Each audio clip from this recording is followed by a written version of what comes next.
So welcome everyone to this semester's Art of Sound concert series. To start us off this week, we had the opportunity of having some artists talk to us, both international artists, and I'm happy to say on the day after International Women's Day, both women, which is great.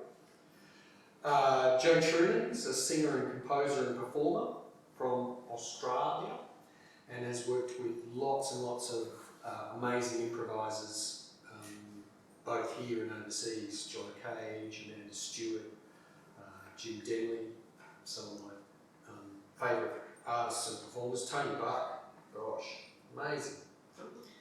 And has worked for many years, 30, 40 years in improvisation and vocal composition and performance.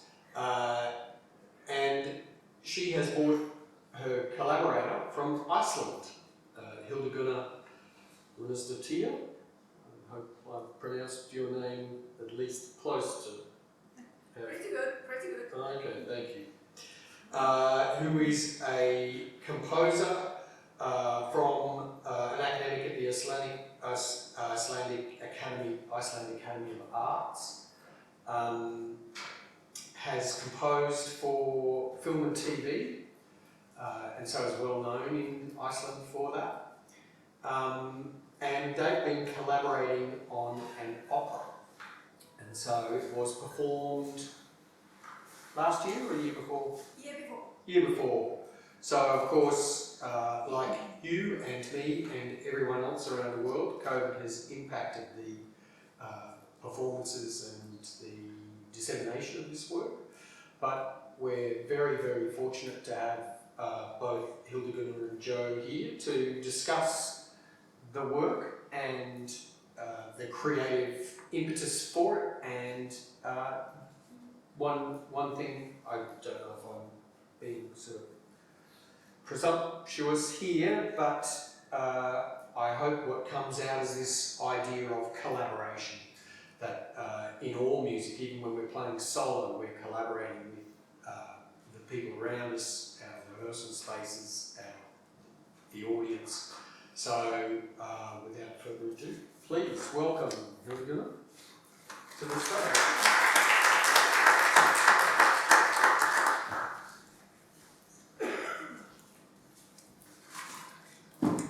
Hello.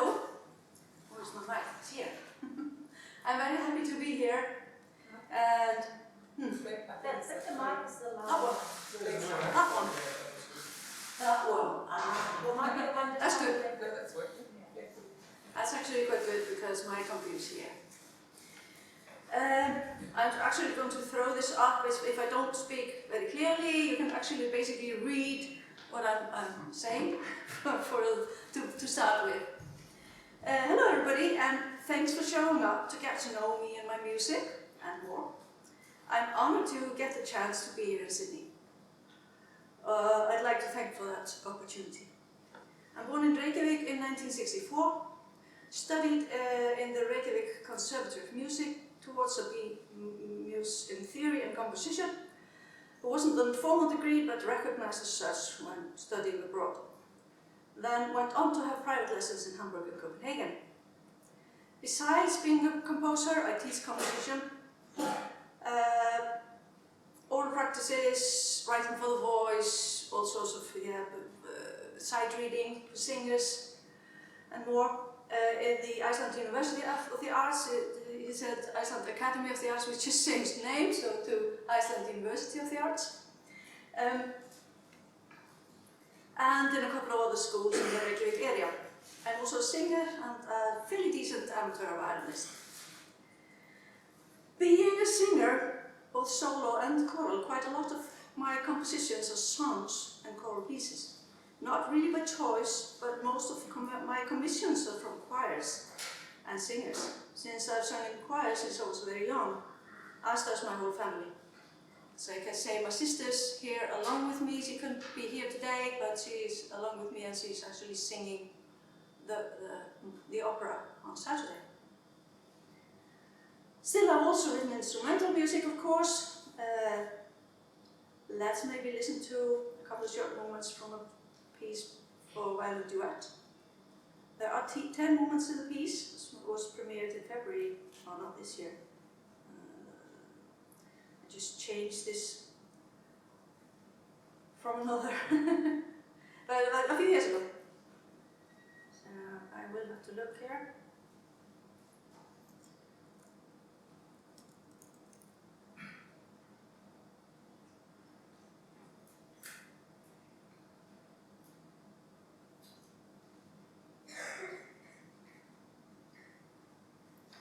Just want to put on a couple of quick songs. They're all very short. First I named the piece 10 minutes for 2 violins, but then the players wanted some of the slow ones to be a bit slower, so I had to change the names. Let's start with the last one.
Sometimes for people to try and guess in which time this is, which time signature we're having here.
Anyone hazard a guess?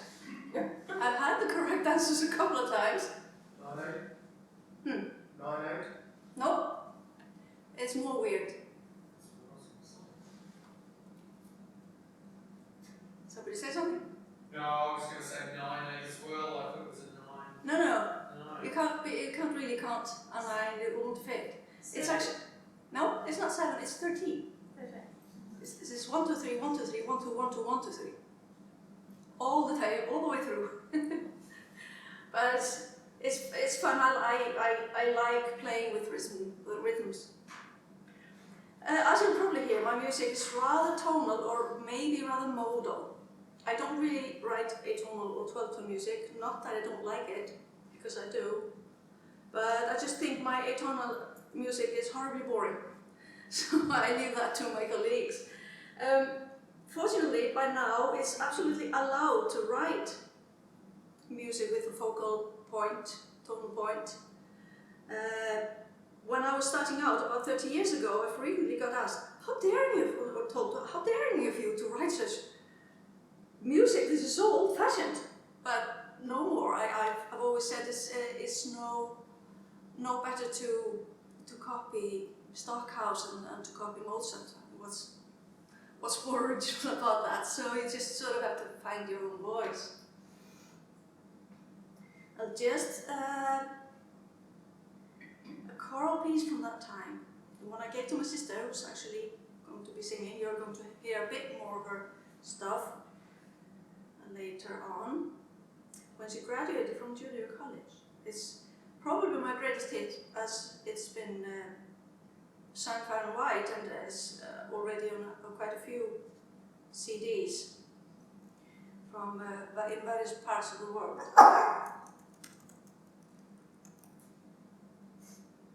Right? It just came up and did this horrible.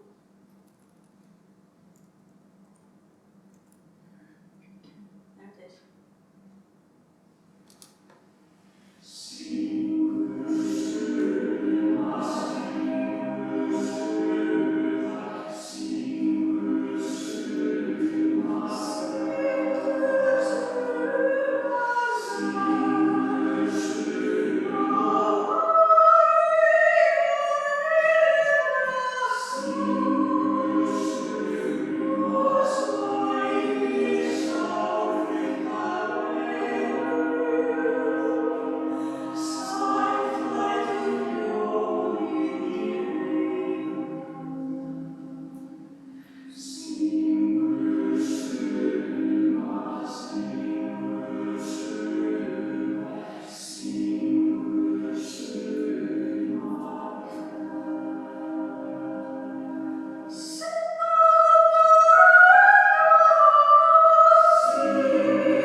Actually put on the wrong CD with that. That's actually not my sister singing, but who cares? It's going to be okay. You're going to hear her anyway. This piece actually took me about an hour to write. I tend to be happier with my music the shorter time it takes to write, when it sort of flows out. I do a lot of improvisation. I always write straight on the computer using Finale, that ancient program which nobody uses anymore. But I've invested so much work into learning how to do all the things that I can do. I've been thinking about switching to Dorico, but I probably won't. And I'm a horribly bad piano player, so it doesn't suit me to write from the piano either. Even though my music's tonal, I tend to use, well, as my amateur orchestra conductor said, weird notes in between. And let's listen to a small piece which is mostly tonal, but in just a couple of places there are out of place notes. It's sort of my trademark. I managed to make my own personal style.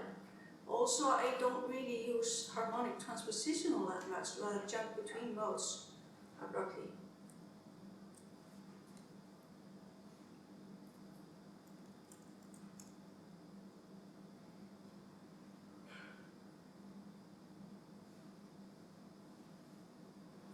Goes twice through.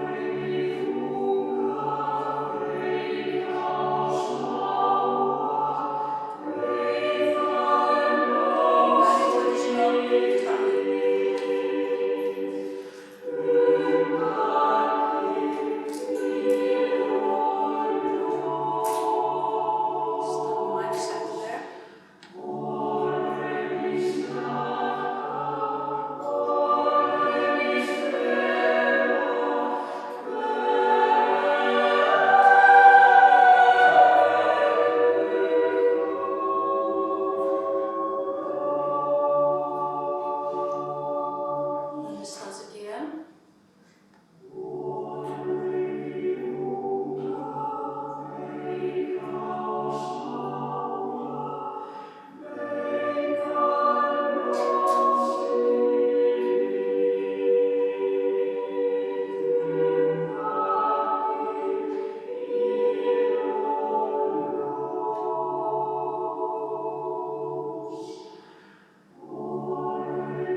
that's what makes this song. It makes it interesting rather than, because it says it's this fine line to draw in composition. It's where the ear hears, okay, yeah, I heard this one before, yeah, that was quite nice actually. And then, oh, yeah, I didn't expect that, because we've all heard music that you know exactly what's going to come next, even though we've never heard the piece before. We all know this. We also know to hear some music and it's always something new and something new and new and new and new and never something that's really tiring on the brain. So it's a fine line, as I say. I'm going to skip that, but before we go go to the piece that I'm here for, are there any questions?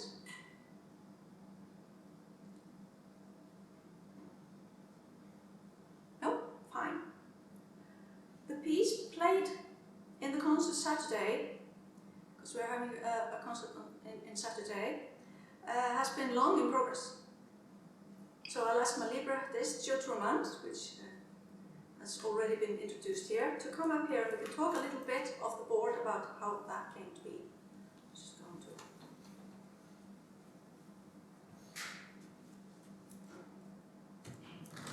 Sorry, I've broken my ankle last year.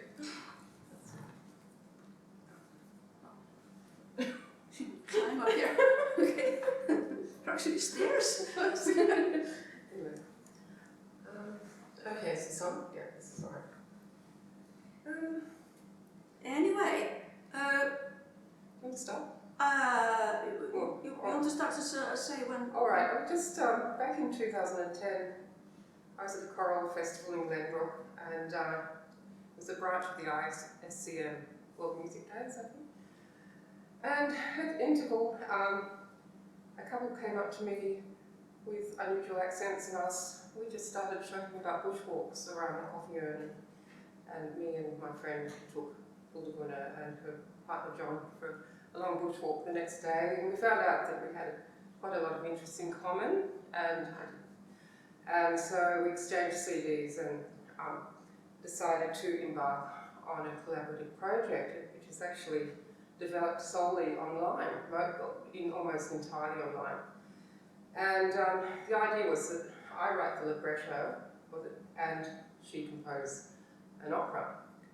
And so what transpired from this was an opera in 8 movements, 8 contrasting movements, based around, well, working with my libretto, which had themes about the Blue Mountains,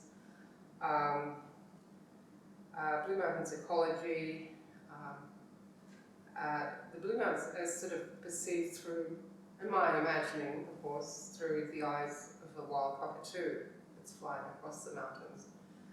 And the sort of ambivalent feelings that cockatoo has about development and urbanisation of wild places. These are some themes. And bushfire, causes of bushfire. Having lived through some bushfire, which I'd never been so close to since I moved to the Blue Mountains, a little bit of libretto was informed by existential anxiety and the sort of physiological experience of that, but that's sort of written in fairly metaphorical terms. So it's not, yeah, and so that's really what it's about. And so I sent this libretto off to Hildigunnur, and she worked with it. Maybe you could say something about it. Yes, and we sort of also threw it a bit back and forth.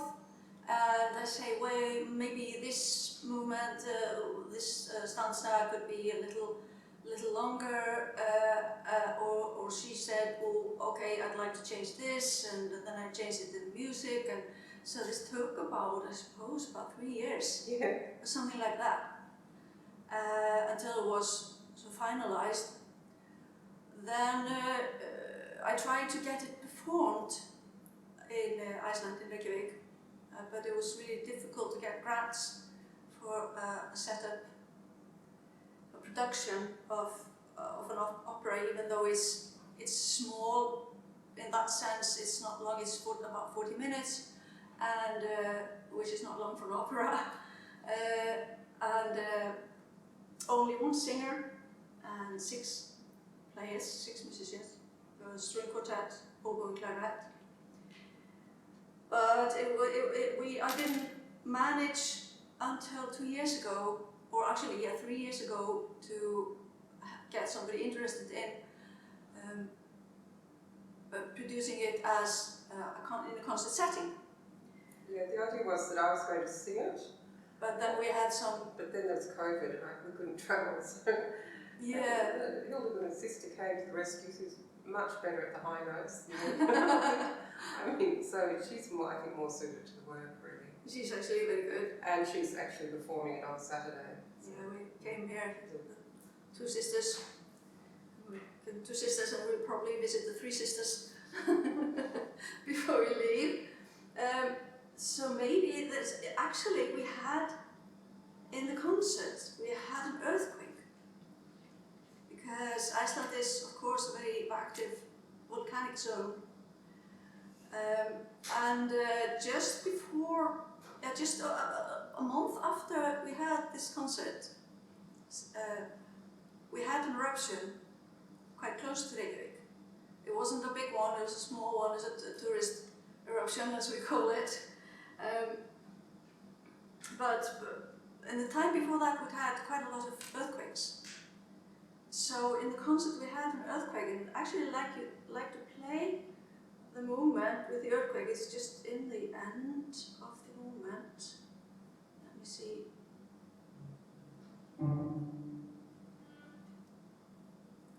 Let's just for this.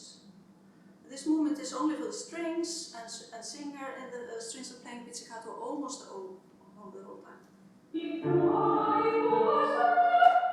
Just a bit earlier, sorry, I should have found the exact place.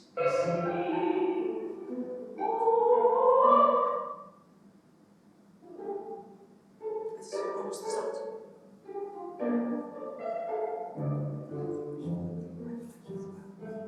Yeah, afterwards.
couldn't actually imagine, I couldn't believe that you could actually not see it on them. That the whole ground was shaking, the whole wall was shaking, and we had this noise there, and it's going to be on in the publish, because we're going to publish a CD and on streaming services the piece, but this recording. So we're going to have an earthquake on the recording. That's just was to, I don't know, adds to the excitement. I'd like to play another movement, which is about the bushfires, The white flash. the white flash, the bushfires themselves.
This is the second last movement, so the penultimate one.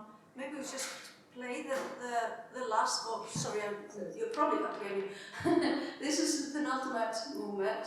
I think maybe we should just play the last one as well. Which is, would you tell us what it's about really? Okay, well, it's a circular movement really, the libretto. It starts with the theme of the cockatoo.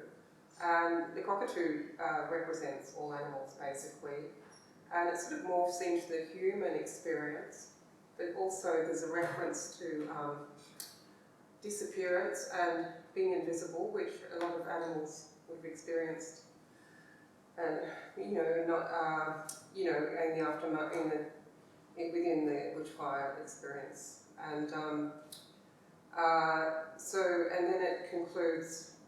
Then after the human sort of / animal existential crisis, it goes back to the bush regenerating, but each cycle is a bit slower than the last one because the bush is getting damaged by so many fires in close proximity with one another. So that's what it refers to. So there's a sort of an ambiguous and ambivalent ending to the opera, which is sort of going into the sort of unknown future of climate change and a bit of darkness, really, because we're moving into uncertainty, and so the cockatoo is sort of embodying that idea. Okay.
as I said earlier, we are going to have this concert, this piece performed on concert on Saturday, but we're also Remembrance Theatre.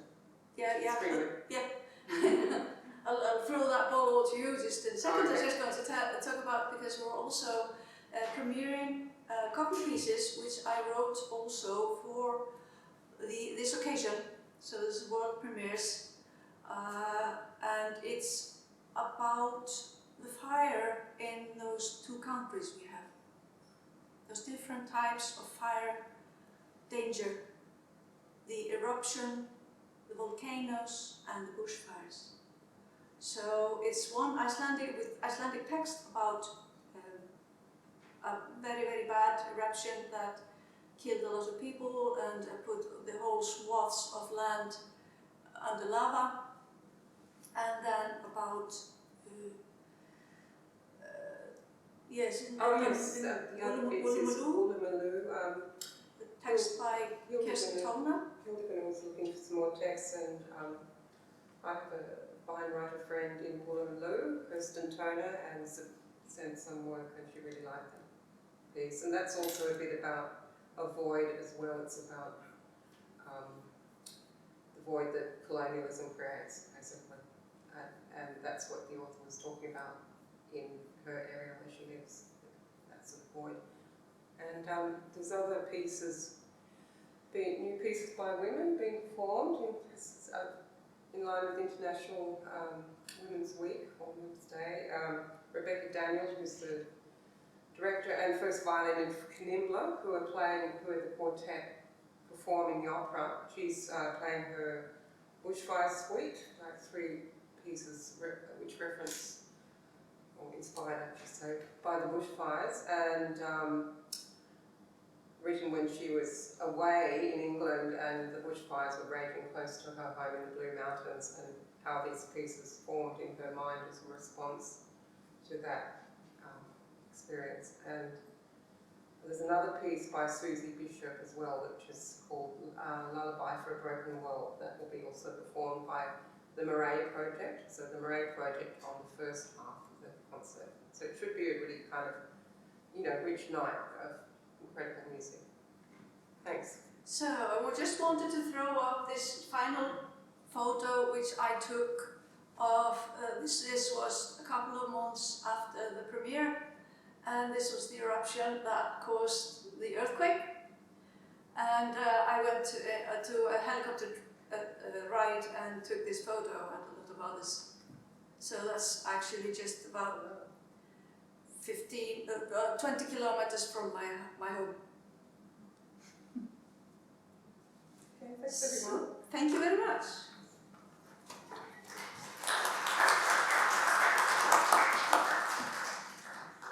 I'd just like to say thank you. I realise now you can't see anybody with the lights on. No. Thanks for this talk. It's wonderful to hear the processes that composers use to write their music. That was very enlightening. I really enjoyed it, and the music too. I was going to ask you sort of about inspiration, because I can see that nature is an inspiration for you, and you set text as well. Are there particular things that you're concerned about, or that are recurring themes in your writing? Not really. I just tend to take the things as they come. Right. And as I said, bushfire and lava and summer rain is like the song that I meant to have my sister sing. It was actually me singing that solo. Lovely, lovely. With my choir. And so I played the front disc. That was about rain on a tin roof in summer. So it's and the other choral piece was about a leaf flowing in the wind in spring. So all sorts of things. Okay, that's fascinating. Just to see what kind of texts that you choose, and imagery of beautiful musical imagery. Yeah. Thank you very much. Thank you.